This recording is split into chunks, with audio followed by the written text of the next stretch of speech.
আপনি কি জানেন মহাত্মা গান্ধী বিশ্বের অন্যতম বিখ্যাত ব্যক্তি হওয়া সত্ত্বেও ছবি তুলতে একদম পছন্দ করতেন না, এমনকি ক্যামেরার সামনে আসতে তিনি একরকম ভয়ই পেতেন। আসলে গান্ধীজি কৃত্রিম বা সাজানো জিনিস একদমই পছন্দ করতেন না।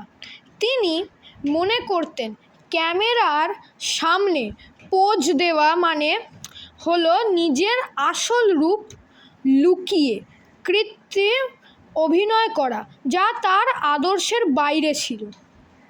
যখন তার নাতি কানু গান্ধী তার ছবি তোলার অনুমতি চান, তখন গান্ধীজি 3টি অত্যন্ত কঠিন শর্ত দিয়েছিলেন।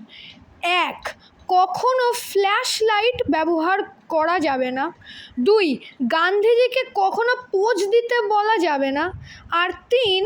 ছবি তোলার জন্য আশ্রমের কোনো টাকা খরচ করা যাবে না।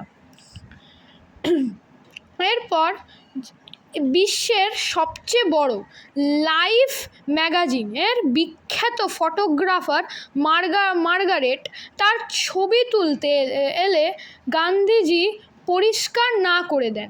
তিনি বলেছিলেন, তুমি যদি আমার আদর্শ এবং চরকা কাটার গুরুত্ব না বোঝো, তবে শুধু ক্যামেরার লেন্সে আমার ছবি তুলতে পারবে না।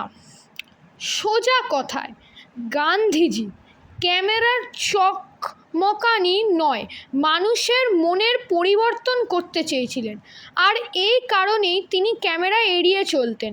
ইতিহাসপ্রেমী হয়ে থাকলে এই অজানা তথ্যটির জন্য চ্যানেলটি এক্ষুনি সাবস্ক্রাইব করুন। ধন্যবাদ।